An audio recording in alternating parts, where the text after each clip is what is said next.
Manajemen basis data. Data merupakan sumber daya paling penting bagi tiap-tiap organisasi. Manajemen sumber daya data adalah sebuah aktivitas manajerial yang mengaplikasikan teknologi sistem informasi dalam tugas mengelola sumber daya data organisasi. Konsep data fundamental. Konsep data fundamental terdiri dari satu, karakter. Karakter terdiri atas alfabet tunggal, numerik, atau simbol lainnya. Dari sudut pandang pengguna, karakter adalah elemen yang paling mendasar yang dapat diobservasi dan dapat dimanipulasi. Yang kedua ada bidang. Bidang terdiri atas pengelompokan karakter yang terhubung. Secara spesifik, satu bidang data mewakili satu atribut atau dari beberapa entitas. Yang ketiga ada catatan. Semua bidang yang digunakan untuk menggambar atribut dari entitas yang dikelompokkan dalam bentuk sebuah catatan. Jadi, suatu catatan mewakili suatu koleksi atribut dari beberapa entitas. Pengidentifikasian unik ini disebut kunci primer. Yang keempat ada arsip. Suatu kelompok catatan terkait adalah sebuah arsip.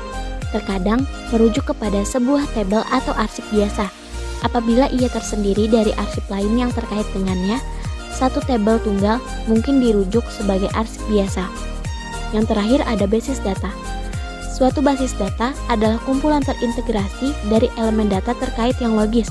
Suatu basis data mengonsolidasi catatan sebelumnya yang disimpan dalam arsip yang terpisah ke dalam kelompok data elemen biasa yang menyediakan data untuk berbagi aplikasi. Selanjutnya ada struktur basis data. Yang pertama ada struktur hierarki. Dalam model hierarki tradisional, semua catatan tergantung dan diatur dalam struktur multi-level, terdiri dari satu akar catatan dan jumlah apapun dari level bawahan. Jadi, seluruh hubungan ini di antara catatan adalah satu ke banyak karena masing-masing elemen data berhubungan dengan satu-satunya elemen di atasnya. Selanjutnya ada struktur jaringan. Struktur ini mewakili hubungan yang lebih kompleks dan masih digunakan oleh beberapa mainframe DMBS. Pengembangan dari struktur hierarki ini memungkinkan hubungan pemetaan dari banyak ke banyak, many to many. Perlu diperhatikan, baik struktur hierarki maupun struktur jaringan sudah tidak banyak digunakan dalam organisasi sekarang ini. Struktur basis data yang selanjutnya itu ada operasi rasional. Nah, operasi rasional di sini dibagi menjadi 3 bagian. Yang pertama, pilihan operasi, yaitu membuat subsusunan dari catatan yang telah memenuhi kriteria yang ada. Yang kedua, penggabungan operasi. Nah, di sini menggabungkan 2 atau lebih tabel secara temporer sehingga usernya itu dapat melihat data yang relevan dalam suatu bentuk tabel yang besar. Dan yang ketiga itu ada operasi proyek yang membuat subsusunan dari kolom yang terdapat di dalam tabel temporer tersebut dengan cara pilihan dan penggabungan operasi. Nah, selanjutnya ada struktur berorientasi objek. Struktur ini salah satu kunci teknologi generasi baru dalam bidang multimedia yang menggambarkan data dalam bentuk objek yang terdiri dari atribut dan metode untuk mewakili perilaku dari objek tersebut, yang dimana objek ini saling berhubungan satu sama lainnya. Dan struktur ini juga mendukung pewarisan. Maksudnya itu objek-objeknya dapat dibuat secara otomatis nih dengan mereplikasi beberapa atau semua karakteristik dari satu atau lebih objek induk. Dan struktur basis data yang terakhir itu ada struktur multidimensional. Nah, variasi model relasional diubah nih menjadi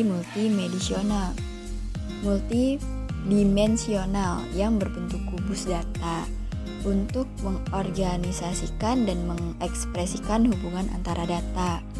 Nah, sisi kubusnya itu dianggap dimensi dari datanya, sedangkan masing-masing sel dalam struktur multidimensionalnya itu berisi data agregat yang berhubungan dengan elemen sepanjang masing-masing dimensinya. Selanjutnya kita membahas tentang pengembangan basis data. Nah, para pengembang database ini menggunakan data definisi dalam bahasa menggunakan data definisi bahasa nih dalam sistem manajemen berbasis data. Buat apa sih? Buat mengembangkan dan menetapkan isi data, hubungan, struktur dari setiap database, serta juga untuk memodifikasi rincian database saat diperlukan. Nah, data ini disimpan dalam database definisi dan rincian data tersebut tuh disebutnya sebagai kamus data atau gudang metadata. Nah, diatur sama siapa sih? Diaturnya itu oleh perangkat lunak manajemen basis data dan dipertahankan oleh database administrator. Nah, kamus data itu apa sih? Kamus data itu adalah sebuah katalog manajemen database atau petunjuk yang berisi tentang metadata. Nah, kamus data ini mengandalkan komponen perangkat lunak khusus untuk mengatur database definisi data, yakni metadata tentang struktur, elemen data, dan karakteristik database organisasi lainnya.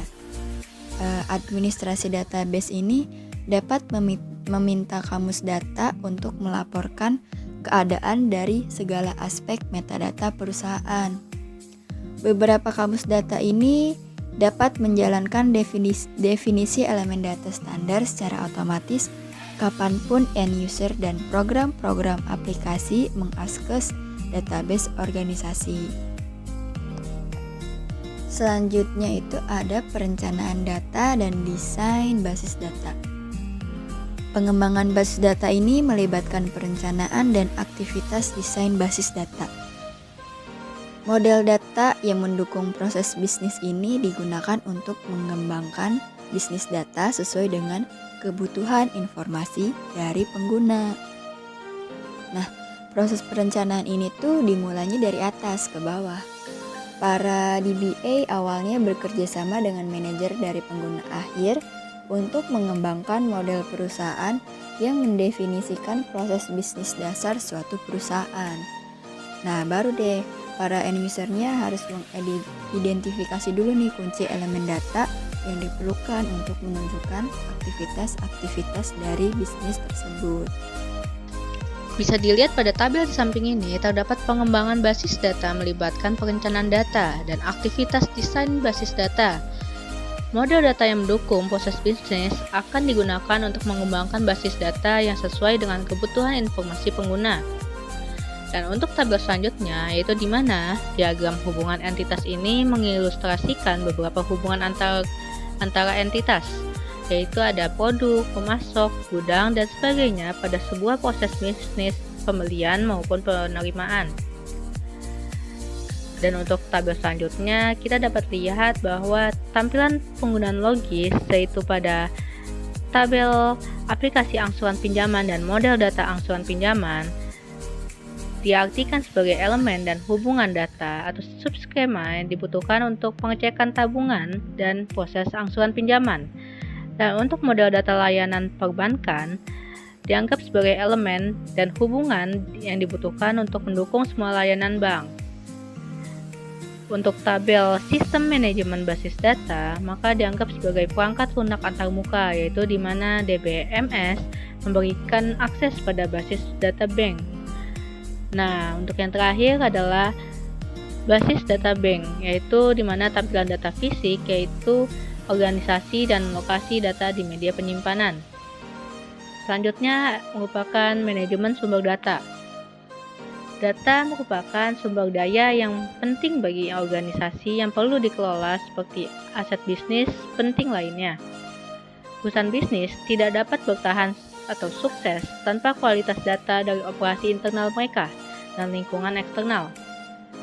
Sebuah aktivitas manajerial yang menerapkan teknologi sistem informasi seperti manajemen basis data, gudang data, dan sebagainya yang menjadi tugas mengelola sumber data organisasi untuk menyesuaikan dengan kebutuhan informasi pemegang saham dalam bisnis mereka. Selanjutnya adalah jenis-jenis basis data, yaitu yang pertama adalah basis data operasional. Data operasional merupakan penyimpanan data terperinci yang dibutuhkan untuk mendukung proses bisnis dan operasi perusahaan. Hal tersebut juga dapat disebut sebagai area basis data subjek atau Subject Area Database atau SADB, basis data transaksi dan basis data produksi. Contohnya yaitu basis data pelanggan, basis data sumber daya manusia, basis data persediaan, dan basis data lainnya yang dihasilkan oleh operasi bisnis. Yang kedua adalah jenis data distribusi basis data, yaitu distribusi basis data juga dapat berasal di jaringan server di seluruh dunia, pada intranet maupun extranet korporat maupun pada jaringan lainnya. Distribusi basis data menyalin basis data operasional atau analitis, basis data hipermedia atau basis data diskusi dan sebagainya. Replikasi dan distribusi dari basis data memperbaiki kinerja basis data yang di lokasi pekerjaan. Materi selanjutnya yaitu pergudangan data dan penggalian data. Suatu pergudangan data menyimpan data yang telah diekstraksi dari berbagai operasional, eksternal, dan basis data lainnya dari organisasi. Pusat sumber data akan dibersihkan, ditransformasi, dan dikatalogkan, sehingga setelahnya dapat digunakan oleh manajer dan pelaku bisnis lainnya untuk penggalian data, proses analitis online, dan bentuk lain dari analisis bisnis, penelitian pasar, dan dukungan keputusan. Salah satu karakteristik penting mengenai data di gudang data adalah data di gudang ini bersifat statis. Pembatasan ini supaya permintaan dapat dibuat di dalam data untuk mencari pola yang kompleks atau tren historis yang mungkin sebaliknya menjadi data dinamis yang tanpa diketahui, yang berubah konstan sebagai hasil transaksi dan pembaruan terkini. Selanjutnya yaitu penggalian data. Penggalian data sendiri dapat diartikan sebagai penggunaan utama dari gudang data dan data statik yang mereka isikan. Dalam penggalian data, data di dalam gudang data dianalisis untuk mengungkap pola tersembunyi dan tren aktivitas bisnis historis. Analisis ini dapat digunakan untuk membantu manajer mengambil keputusan mengenai perubahan strategis pada operasi bisnis untuk mencapai keuntungan kompetitif dalam pasar.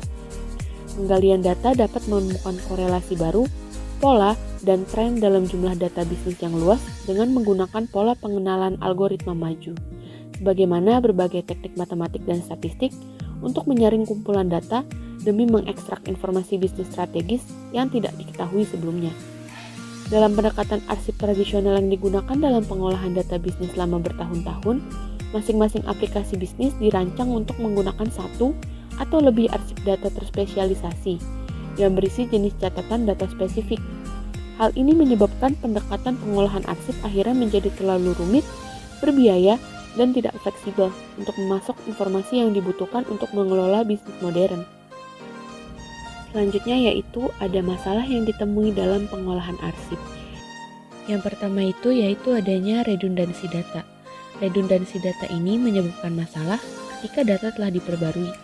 Program pemeliharaan arsip terpisah telah dikembangkan dan dikoordinasikan untuk memastikan bahwa masing-masing arsip telah diperbarui dengan benar.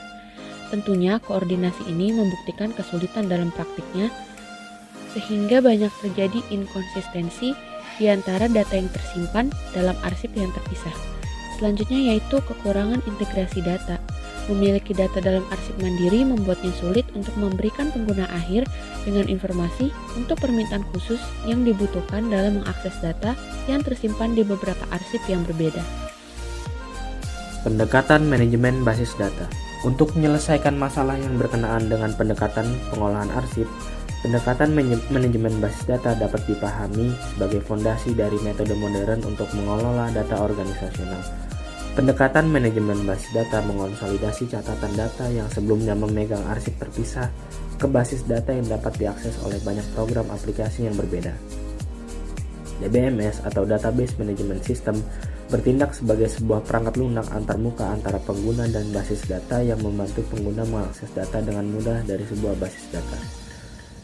Sistem manajemen basis data. DBMS adalah perangkat lunak sistem yang memungkinkan para pemakai membuat, memelihara, mengontrol, dan mengakses sumber data dengan cara praktis dan efisien.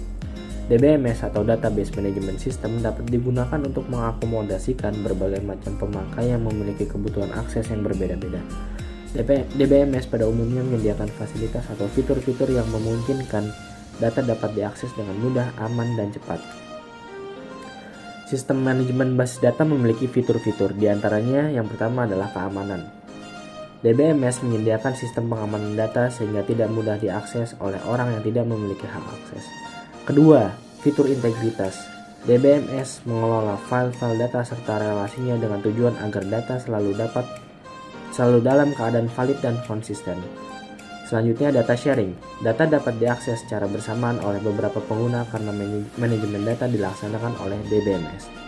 Fitur selanjutnya adalah fitur pemulihan. DBMS menyediakan fasilitas untuk memulihkan kembali file-file data ke keadaan semula sebelum terjadinya kesalahan atau error atau gangguan, baik kesalahan perangkat keras maupun kegagalan perangkat lunak. Fitur terakhir yaitu fitur perangkat produktivitas.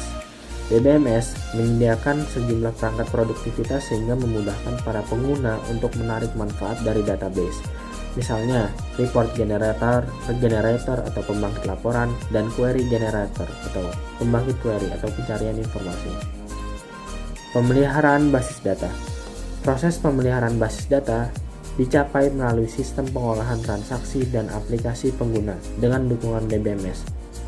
Basis data dari sebuah organisasi membutuhkan pembaruan yang berkesinambungan untuk merefleksikan transaksi baru, misalnya hasil penjualan dan hasil produksi. Perubahan kecil lain juga harus dibuat untuk memperbarui dan mengoreksi data, misalnya perubahan nama dan alamat pelanggan atau karyawan, untuk memastikan akurasi data di dalam basis data.